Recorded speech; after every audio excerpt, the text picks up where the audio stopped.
Baik sobat pajak, seperti yang sudah dijelaskan pada video-video sebelumnya tentang cara akses dan login aplikasi Cortex DJP, bahwa untuk melakukan aktivitas perpajakan NPWP Badan pada aplikasi Cortex saat ini, itu sudah menggunakan konsep impersonating, yaitu yang mana proses aktivitasnya dilakukan menggunakan akun atau login milik NPWP orang pribadi yang diberikan kewenangan sebagai wakil atau kuasa wajib pajak dalam melaksanakan kewajiban perpajakannya melalui Cortex. Jadi di aplikasi Cortex ini, wajib pajak badan sudah tidak bisa lagi membuat faktur, bukti potong, ataupun pelaporan SPT menggunakan login NPWP badan itu sendiri. Melainkan, proses pembuatannya harus diwakilkan menggunakan login NPWP orang pribadi yang ditunjuk sebagai wakil atau kuasa. Pada contoh pembuatan bukti potong yang pertama ini, kita akan praktek membuat bukti potong PPh unifikasi, yang mana PPh unifikasi ini terdiri dari PPh pasal 4 ayat 2, pasal 15, pasal 22, pasal 23, atau pasal 26. Jadi langkah untuk membuat bukti potong unifikasi adalah, kita masuk dulu ke halaman website Cortex di alamat cortexdjp.pajak.go.id, lalu login menggunakan akun Cortex WP orang pribadi yang sebelumnya sudah diberikan kewenangan oleh wajib pajak badan sebagai wakil atau kuasa. Masukkan NIK atau NPWP orang pribadi, masukkan kata sandi, ketik CAPTCHA, klik login. Sekarang kita ke menu impersonatingnya. Klik di sini, pilih NPWP badan yang akan diimpersonate, yaitu yang akan diwakilkan untuk membuat bukti potong. Pastikan ada keterangan you are currently impersonating WP yang dimaksud. Contoh kasus pertamanya adalah untuk PPh pasal 4 ayat 2. Nama transaksi, jasa konstruksi terintegrasi, nilai transaksi 2 miliar rupiah, fasilitas pajak tanpa fasilitas, jenis dokumen, kontrak, tanggal dokumen 1 Februari 2024. Pertama, klik Ibu Pot. Nah, ada banyak opsi pilihan di sini, tapi secara umum ada dua jenis.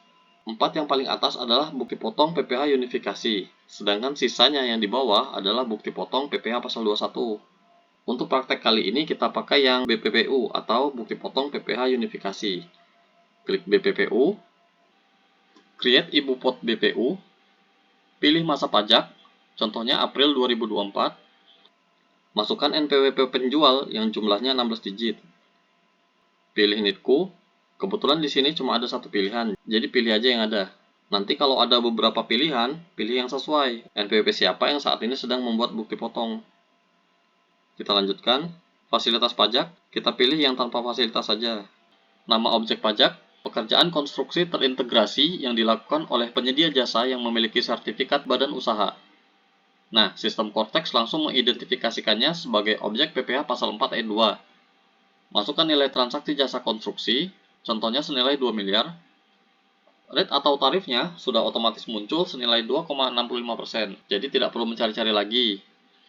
Lalu pilih jenis dokumen, contohnya kontrak. Isi nomor dokumen, misalkan 123456. Tanggal referensi dokumennya, karena kita membuat bukti potong ini untuk bulan April, jadi seharusnya tanggal dokumennya sebelum tanggal transaksi bulan April ini. Contohnya pilih 1 Februari 2024. Pilih NITku-nya, lalu klik submit. Data sukses disimpan. Nah, ini transaksi yang barusan kita input, masa April 2024. Geser ke kanan, lihat jenis pajaknya, pasal 4 ayat 2. Selanjutnya kita buat bukti potong untuk transaksi lainnya. Contoh kasus kedua adalah untuk PPh pasal 23. Nama transaksi, sewa peralatan. Nilai transaksi 50 juta rupiah, fasilitas pajak tanpa fasilitas, jenis dokumen lainnya, tanggal dokumen 4 Februari 2024. Create Ibu Pot BPU, pilih masa pajak, contohnya April 2024 juga, masukkan NPWP 16 digit milik penjual atau pemilik sewa, pilih NITku, fasilitas pajak, kita pilih yang tanpa fasilitas saja. Nama objek pajak, pilih sewa dan penghasilan lain sehubungan dengan penggunaan harta, kecuali sewa tanah dan atau bangunan. Sistem Cortex langsung mengidentifikasikannya sebagai objek PPh pasal 23. Isi nilai transaksi sewa atau dasar pengenaan pajaknya, contohnya sebesar 50 juta. Rate atau tarifnya sudah otomatis muncul senilai 2%.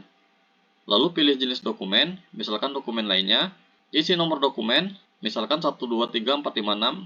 Tanggal referensi dokumennya, Karena kita membuat bukti potong ini untuk bulan April, jadi seharusnya tanggal dokumennya sebelum tanggal transaksi bulan April ini. Contohnya pilih 1 Maret 2024. Pilih NITKU-nya, lalu klik Submit, data sukses disimpan. Nah, ini transaksi yang barusan kita input, masa April 2024. Setelah draft bukti potongnya dibuat, pilih bukti potong yang akan diterbitkan dengan memberi centang. Lalu klik terbitkan, masukkan passphrase, lalu klik konfirmasi tanda tangan. Ini bukti potong yang tadi baru kita klik terbitkan. Saat ini masih proses, yang seharusnya kalau prosesnya lancar dan berhasil, dia akan berpindah ke halaman bukti potong yang telah terbit. Seperti bisa dilihat di sebelah kiri.